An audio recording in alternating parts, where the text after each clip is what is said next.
Welcome back to Second Breakfast. We're here talking about Diablo IV. Today we're covering Act 4 of the game, which, as a spoiler alert, was very bad, but our discussion will be very good. Crazy that they would make the namesake act the worst one so far. The game's literally named after Act 4. Crazy. Tristan's here, of course, and Maggie's here. I'm here. Maggie's here with more energy than you've ever seen from her I've before. never felt more energetic than this moment. And Maggie and I were looking over these notes before we sat down to do this, and there's a little preamble we have to drop in here, because this episode is very much a tale of two cities. The game takes place in Sanctuary, and there is the Sanctuary of 2 weeks ago. Make fun of me. You said I know. I saw your whole. That was your Actually, whole face lit up. It's very dangerous. I'm so excited. Sanctuary. Mm-hmm. There's the Sanctuary of 2 weeks ago, which is when we played this act. Mm-hmm. And then there's the Sanctuary of today, since the August 8th patch, because this patch completely changed the game. It revolutionized our experience with Diablo IV, and we actually enjoy the gameplay now. My Barbarian and Sorcerer feel like they did in Diablo III. They're like hurricanes of damage and energy. My Bleed build Barbarian is awesome. The electric storms circling around my Sorcerer, it's all cool. I'm stomping demon mobs, blazing through bosses. I was playing alone, ripping through quests on horseback, stacking legendaries, totally revolutionizing my build. But before...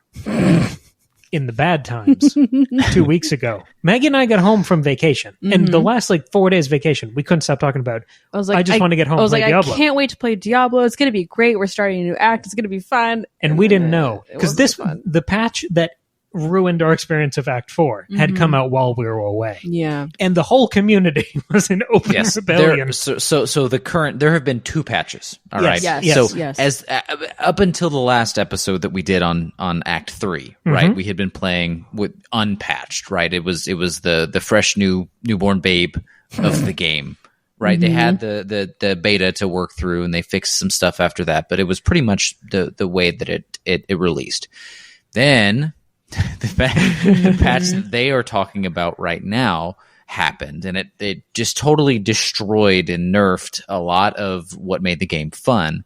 And since then, they have undone that to an extent with another patch that improved the fun factor of the game and did make it feel a lot more powerful. But when we all played this, it was in even the bad times of the really awful patch that everyone hated.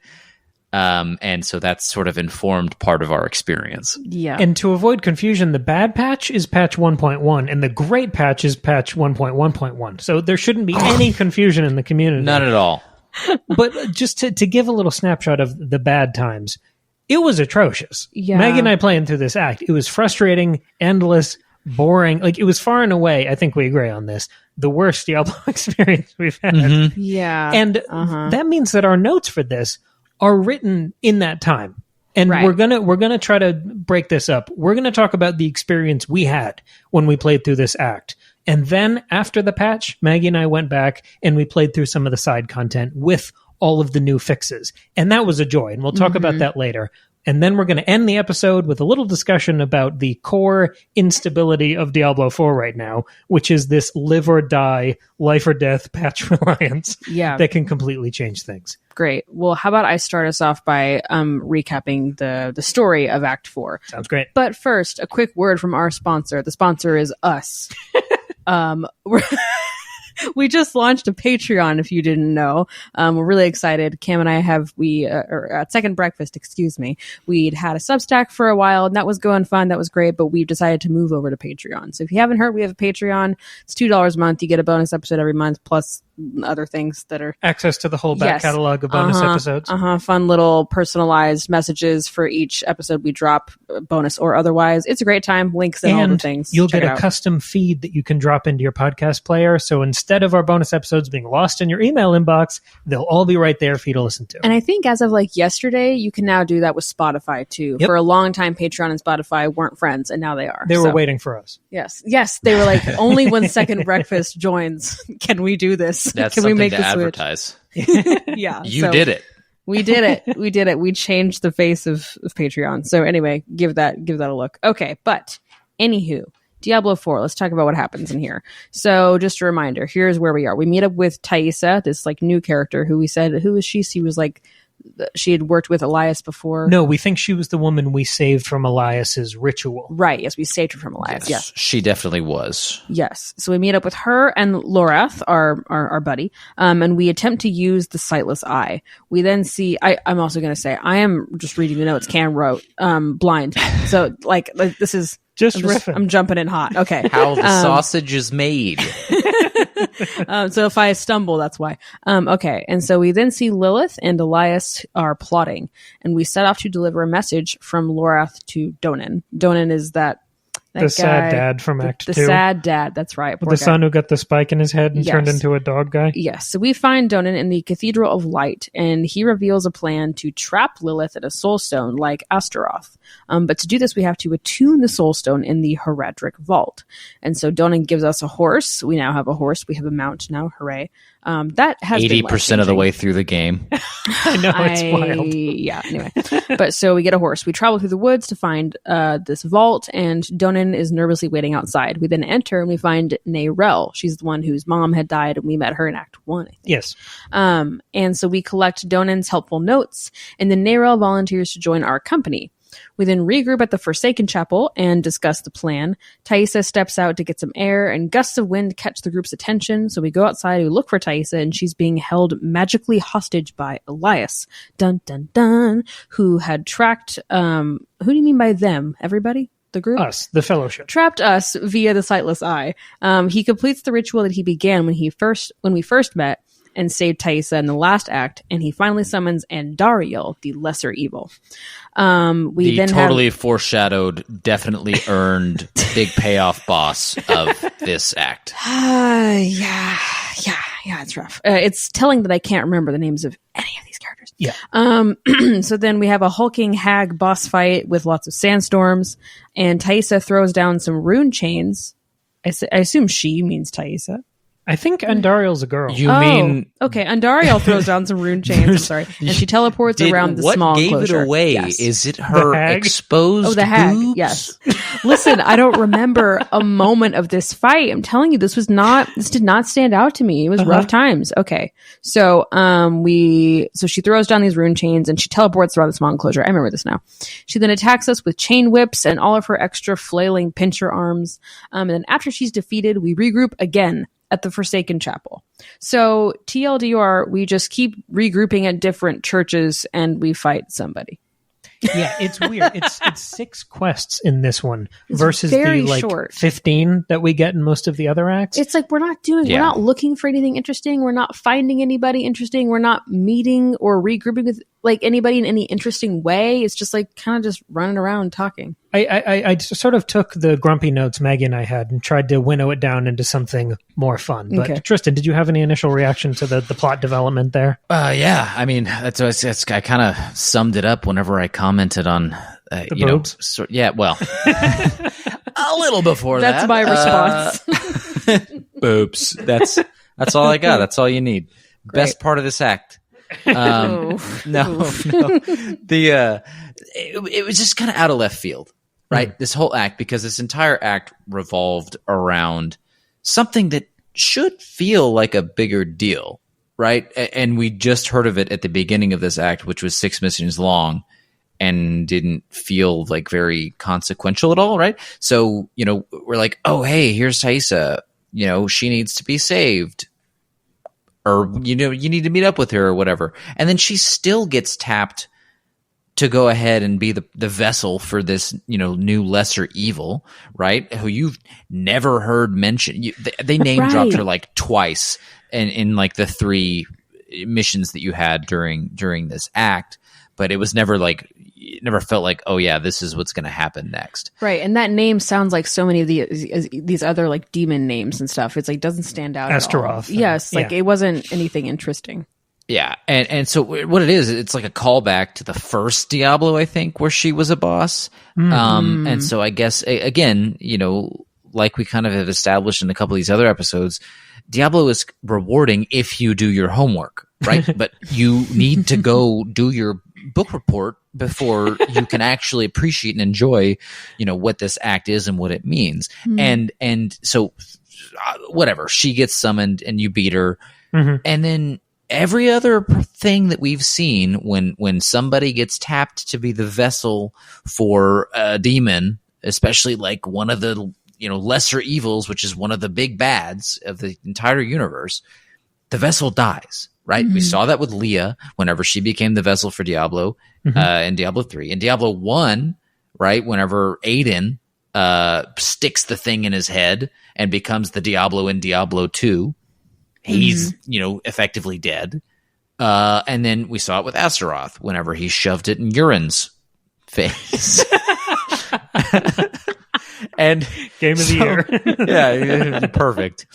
And funny enough, I've seen like everywhere is making the same joke that we did, but as far as I know, we made that joke first. You heard it here first, folks. This is our finger is firmly on the pulse. Listen to us. So anyway, he dies too, but then inexplicably Taisa is alive and becomes sort of a pseudo guide / witch, which doesn't bode well for her in this universe, considering all of the witches end up being evil in some way, shape, or form. But she's still there. So there's a dangling plot thread. It's tough. And the way that we built up Elias and this rivalry with Lorath in Act 3, I know we had that fun discussion about Elias not being a great villain, but the culmination of his arc so far has been the summoning of Endariel. Why didn't we just take these couple quests and strap them to Act 3 and have Act 3 be a little longer than the other ones? Could have instead been of having totally complete act. Yeah, right. Also, there are now 6 acts. When you think of something being broken up into an act or a couple acts, you think of 5. Right. It's strange to go 6 and have this one little shrimpy Well, one but in the there's middle. the whole like it's the demon thing, suppose. it's I guess. 666. But it's only one of them. But I think it goes beyond that, too, where everything in this act, at least when we were playing, and again, we did take that 2-week break, so maybe we came back with higher hopes and expectations, but everything here felt tangential and redundant. Yes. The locations, the environments were totally repeated. It honestly just felt like we were doing side quests. Yeah. Like, one thing I noticed about this act is I felt like the main quests didn't feel distinct from the side quests at all, and that hasn't been the case so far. Like, it just felt like, oh, we're doing more little things just to funny. Move along. This entire act was sort of a side quest. I mean, I know that's the point that you just kind of made, but like, it could have been a DLC, right? It's something that just happened tangentially to the story that we're within. It's like the plot within a plot. His whole thing is bring back Lilith and then, fight to what? Like prevent? Isn't the whole thing he wanted like to prevent the world from being taken over by hell? And then he summons a fucking demon? Yeah. Doesn't make any sense. And The Lilith is second nowhere to be demon seen. he summoned? It was repeated Sandy location. Everyone said more Donan, more Narel, more Elias doing the same ritual, another soulstone trap. Like, it felt obligatory. Like we were just going through the motions to get to another story beat. Yeah. And I can't believe I'm saying this, but it kind of made me feel at the time, I wished the game was over. Like, replayability is such a huge part of this series. And the thing I love about Diablo 3 is that I have fun the whole way through the campaign. It's 20 hours, I don't know, feels like about 20 hours, and then I can do it with all the different classes and enjoy it.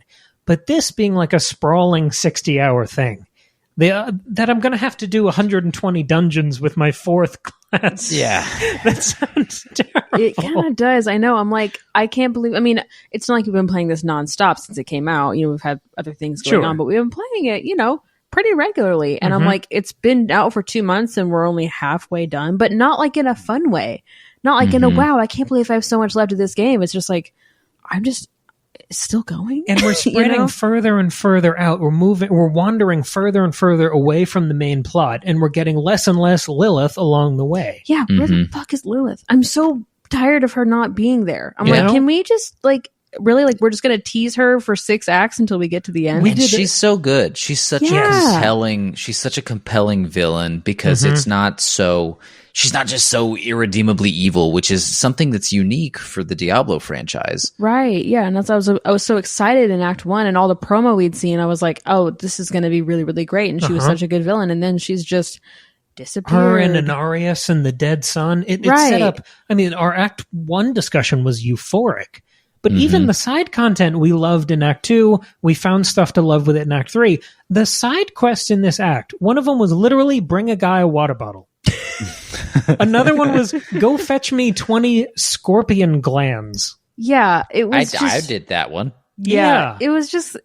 it was like very simple fetch quest escort missions, like Baby's first open world game. It didn't do the really cool world building that the side quest did in Acts 1 and 2, which we talked a lot about, I think, especially in Act 2. It wasn't really accomplishing that here. I mean, a bit to be like, hey, a lot of people are struggling in this part of the world, but like, I don't know, we already did that in the other areas, like do something differently. Like at least with the cannibal thing in Act 3, they were like... It was cool. Yeah, it was cool. And I really understand the cannibals are a problem over there in Act 3. But yeah. But there was a coherent quest chain that built up to you fighting them. This felt shallow and comparatively uninspired. It just felt like they kind of threw this one in at the last minute to be like, we need a sixth act, so let's throw it into the middle. Well, it's super weird too, because we're talking about how good the world building was initially in the first couple of acts, and it's like how do you sort of, it's like the drawing of the horse, that meme where like the back is like super good and then you get to the head and it looks like a 2-year-old drew it. That's like what this feels like right now. It's like there's so much budget. There's clearly so much thought that went into those. We know what they're capable of doing. And it just feels disjointed. It's like they walked back on the scale of what they were trying to accomplish with the story, because they open up this, this premise of, oh my God, the person who created the entire earth has come back and has an agenda. Whoa. And I like what they did. They started small in the church. So you have an understanding early on that it's supposed to escalate, right? She's going from like this humble, big air quotes, beginning to like ramping up the stakes.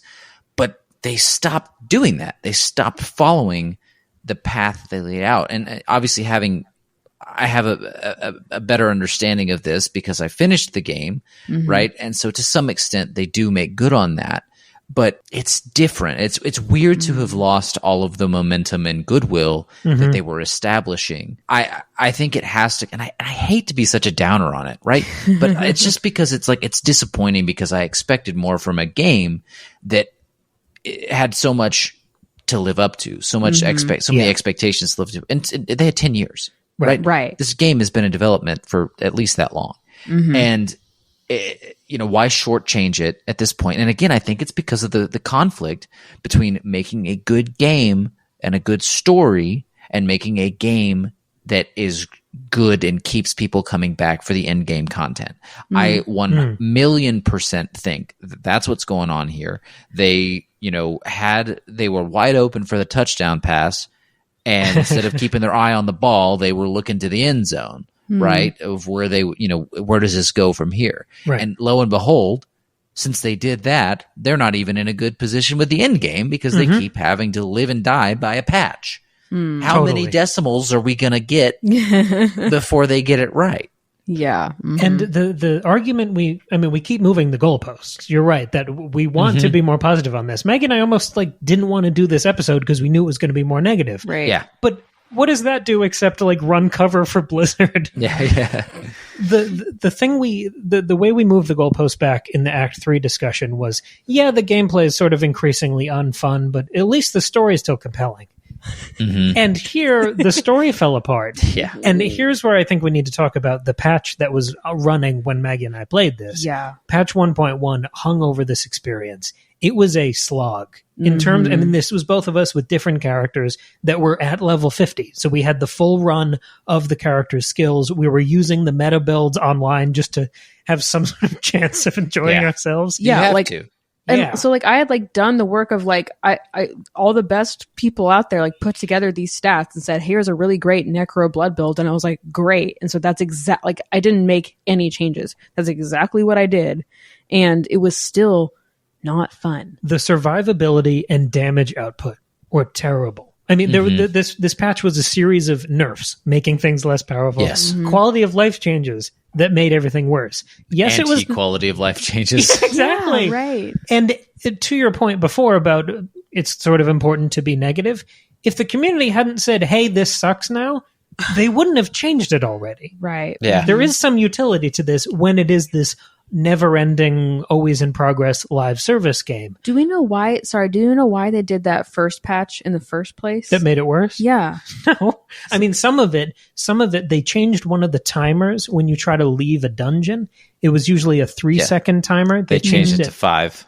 Right. And people were saying that is to inflate the amount of time that people are playing the game. Oh, that's annoying. I hate that. Because when they report those stats, whether it's on an investor's call or just bragging on social media. That's like I don't know, math. That's a big increase. Of course. Percentage-wise. And it's sneaky. And I think that's why it was 100 little changes in that patch. But that one is what united the community because it seemed so sneaky and bullshitty. Yeah. And I totally agree because the story fell apart in this one, and the combat, I mean, we were like roasting this while we were playing it, which is not what we want to do here. No. But when it's all these brick wall ghosts, dull insect enemies. Yes, the huge scorpions are cool to fight. Yes, we like the Khazra goat men, but again, we loved them 11 years ago. Right. It all felt so flavorless. And then we build to this boss fight that we have been teasing since Elias's introduction of Endariel. This is the big lesser evil. And it was just this war of attrition. I wish I had the footage recorded. If you're watching this on YouTube, you'll have all of our footage playing in the background. But we weren't recording it at the time because we didn't expect a boss fight to end the act to pop out in the 6th mission. Yeah, no. But it was so exasperating and dull. Every mechanic involved in this boss fight slowed you down, and you were constantly chasing the bad guy around the map, Endariel. Yes. And then when you got there, like slogging through the sand and the quicksand, you would do almost no damage when you did come up. Like we beat her on the first try, but it took like 15 minutes and it felt like swimming through peanut butter. And it wasn't like fun, like, oh, this is a challenge, like I have to be strategic about this thing and do this thing. It was just like fighting for our lives for 15 solid minutes, and it was just boring and not fun at all. I was like, I just couldn't wait for it to be done. And that's so not how I want to feel when I'm playing this game. Yeah, it was wild. And I just felt like no matter what I did, I was not powerful enough. I just felt like I wasn't doing anything. I mean, a thing I've been struggling with the entire time I played this game. It improved a bit when I changed my build, but then when they did the patch, it was bad. It was really, really bad.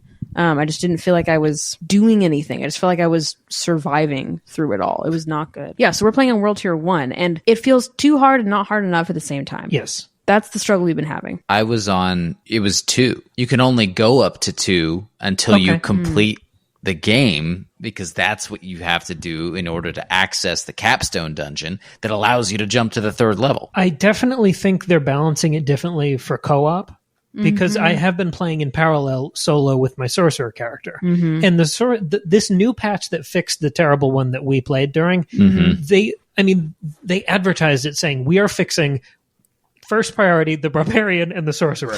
So I'm playing with the 2 worst characters. Yeah. Great. But still, my other bad character, Solo, is much more survivable, much better damage output than in co-op. So I think that's part of how they're not balancing it right. So it's like, it's not as, like in that case, it's not a difference in class. It's a difference in co-op versus solo. I think it's kind of both. But again, if you have a 10-year dev cycle, why are the classes not balanced to be fun?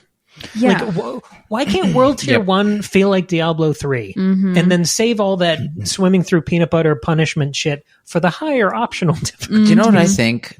I think they just made it unnecessarily complicated behind the scenes, right? So all of the numbers and the damage modifiers, and people are calling them damage buckets because there's no better way to refer to there's something like, if you added them all up, there's like 60 or 70 different ways to modify damage in this game, which is just absurd. That's so many. Absurd. And these are different types of damage. Talking about just on the rogue itself, right? It'll differentiate melee damage and range damage. Makes sense. But it'll also differentiate close versus distant. It'll differentiate critical strikes and modified strikes, poison, darkness, cold, and there's trap damage. There's so many different types. But all that is to say that each of those can be tweaked and modified by a different piece of gear.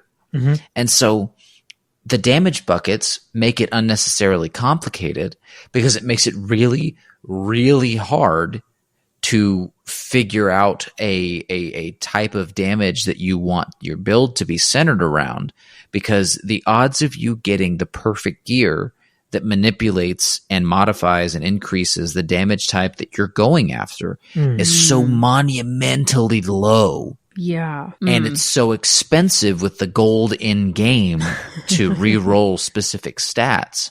Totally. And then when you have 60 plus different things that it could be, and the re-roll of a stat is random, you're disincentivized from doing that. So 99% of the gear drops that you see get ignored offhand, but you still have to read through them because there's the off chance that it might have at least one of the 3 or 4 skills that are useful to you. That's a really good point. I hadn't thought about all those like weird complexities, because I kept thinking like, why is it like every time there's a gear drop, it's like nothing in here was useful. Like it's all shit. I mean, that happens in D3, right? Like that you can't get winners every time, but like it just felt like after like big dungeons, big boss fights, it was like, well, I got a gem, right? It was like one thing I'll use, and so I was like, why is it so hard for me to find something good? And I think that helps clarify that a lot. Well, and do you know one of the reasons why this wasn't really an issue in Diablo 3 other than damage buckets?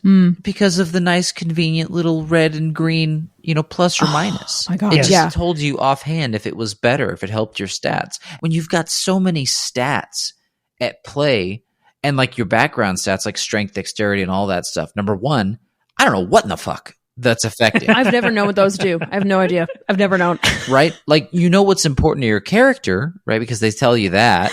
Yeah. But like, I don't know what it's modifying. No, no idea. And that's like, so, I mean, I'm filling up these Paragon boards or, whatever. And you level up but those stats are meaningless. I get a piece of gear that says, plus 36 dexterity. I don't know what the fuck that means. I don't know what that is. Yeah. I don't know if that's better than 10% incurred cutthroat damage. Yeah. Right, to distant enemies with chilled lightning. Yeah. It's also qualified. Yeah. Now we did turn on a setting where when you're looking at your inventory, it'll like it tells you everything that's going up with this new item is green, and everything that you're losing if you switch this item is like down and it's red. So, but it means there's just still a lot of reading with a tinier inventory.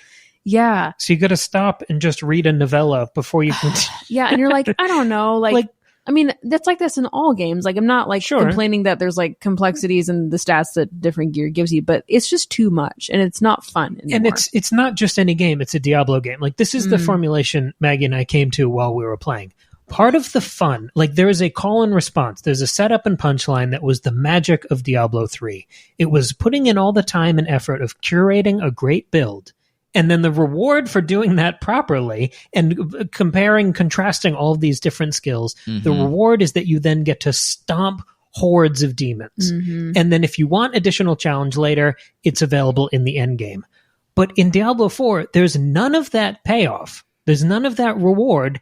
And you don't even get the setup part because you can't enjoy build crafting properly. We are now both level 50, which means we should have unlocked all the skills. We're now in Paragon points. We're using that second board of all these little skill upgrades. But we didn't get enough points to unlock all of the skills. Right. When you get into Paragon and Diablo 3, you then have all the skills, and you can easily just bounce between them and curate your build as you go. Right. Now, we don't even have all of them, and if we want to try them out, it's thousands of gold to refund what we have and refund all the nodes and then try something out and then play with it it's such a hassle. Well, and the reason it's even more of a hassle is because all of the gear that you picked out is specifically attuned to, whatever skills that you're using. So not only is there a skill ceiling because you have to learn how to use the new skill, there's also artificially increased switching costs. Because when you do make that change, half of your items might not be relevant anymore because you equip them because they modified a specific skill or specific damage bucket that the skills that you had employed previously used. So and that's not like, that sounds like, oh, duh, different items are going to be used better with different builds. Yeah, but it's deeper than that because the modifiers on these items are so specific that they have no utility almost past being used with a specific skill. Yeah. And when you're talking about even before the end game, the items that you're using shouldn't be that tailored to such a niche level. Because I think that's the core difference between Diablo 3 and 4 as far as itemization goes. Diablo 3 was intuitive. You looked and you saw, oh, this is green. This is going to be good for me. And then you could easily change your loadout and skills based on this equipment. You're going to tell me that this gives me like just outright X amount of increased damage, and plus it'll make my, bone scythe like double in power. Fuck yeah, I'm going to use that. But, it's too complicated, I think is what it's become. But they had the formula. They had they had everything tuned properly, and there were 10 or 11 years in between Diablo 3 and 4, and there were dozens of games that tried to be the new Diablo to fill that gap. I know because I played half of them chasing the high of Diablo 3, and none of them could tune it right. Diablo 3 had the nice inventory system. It had that feedback loop that kept you rewarded and excited and powerful.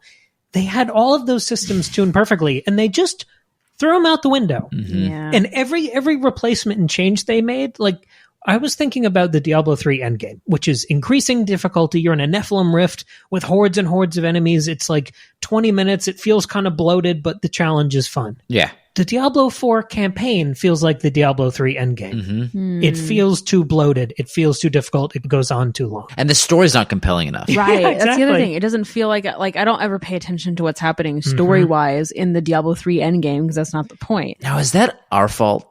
Are we just like worse gamers now because we're older and we have like other things and concerns to worry about? Maybe, but also they tuned the game to work back then, and now, I mean, I don't know when we're going to get to Act 5 and Act 6. I don't know what state the game is going to be in by then. Yeah. So that's not my fault. But no, that's what's also really frustrating is like things keep changing. I mean, it's good when they make positive changes, but it's like they're giving us wildly different games depending on just what day it is. Yeah. And I don't like that. It's the inconsistency. So I don't know what we're going to get, but maybe we can end on a positive note here. Yeah. After the good patch, when you and I went back to play some side content with our Necromancer and Barbarian, how did you think the game had changed? What were your feelings of it going back? Well, I'm not great at articulating. I just felt like it just felt more fun. As in, like, it didn't feel like we were struggling quite so much. Again, it's not that it felt easier. I just felt like, okay, my skills, like the things I'm doing are actually accomplishing something. What the biggest turning point was about, I don't know, halfway, 3/4 of the way through us playing those side quests, I got this amulet. No, it was a ring that gives me like a 25% attack speed boost for 5 seconds when I do something. I don't know what.